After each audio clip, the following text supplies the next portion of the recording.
Bonjour à tous et bienvenue dans un nouvel épisode de la sagesse des Écritures. Je suis très heureux de vous retrouver cette semaine. J'espère que vous passez tous de bonnes vacances et que vous en profitez pour vous reposer un petit peu et pour étudier la parole de Dieu. Quand on a un peu de temps, c'est toujours le bon moment de se plonger davantage dans les Écritures. Alors cette semaine, je voulais vous partager des versets qui se trouvent dans Doctrine et Alliance 84, les versets 23 à 24. Après, toute la section est bien à lire, mais ces versets-là expliquent pourquoi, qu'est-ce qui s'est passé dans le désert au temps de Moïse quand ils ont quitté l'Égypte avec le peuple d'Israël. Et en fait, dans les versets 23 à 24, on lit que Moïse a essayé de sanctifier le peuple d'Israël en lui faisant respecter ses alliances, en lui faisant contracter des alliances et des ordonnances avec Dieu.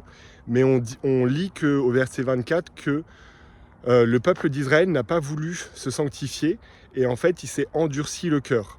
Et c'est ça qui l'a empêché d'arriver jusqu'à la terre promise. En fait, tant que son cœur était endurci, il a dû rester dans le désert. Dimanche dernier, on a étudié un discours qui s'appelle « Ne vous endurcissez pas le cœur », qui est de la dernière conférence générale. Je vous mettrai le lien en description pour ceux qui veulent aller voir le discours. Et en fait, ce discours explique qu'est-ce que ça veut dire s'endurcir le cœur. Et ça explique que s'endurcir le cœur, c'est donner la priorité aux choses du monde plutôt qu'à Dieu et être obstiné dans cette recherche des choses du monde. Donc les choses du monde, que ça soit, on en a déjà parlé plein de fois, mais que ça soit le pouvoir, la gloire, l'argent, les biens matériels, toutes ces choses-là. En fait, c'est ça qui a empêché le peuple d'Israël d'accéder à la terre promise. C'est parce qu'en fait, pendant qu'il était dans le désert, il était plus concentré sur l'obtention des choses du monde que sur l'obtention des choses de Dieu. Et nous, dans notre vie, ça peut être la même chose.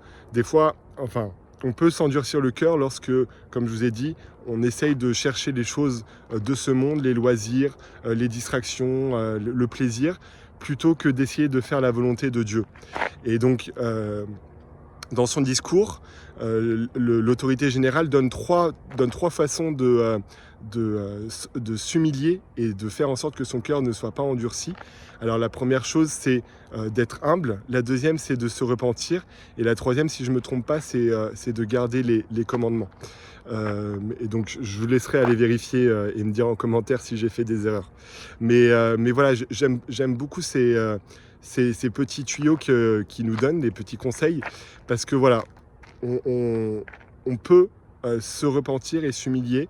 Et lorsqu'on s'humilie, en fait, ça nous permet de mettre de côté nos désirs et de mettre en priorité les choses de Dieu. Et on a la promesse que si on fait ça, en fait, on aura plus l'Esprit de Dieu dans notre vie. On sera plus proche de notre Père Céleste, de Jésus-Christ. Et c'est à ce moment-là, on se sanctifiera et on pourra rentrer dans le repos de Dieu.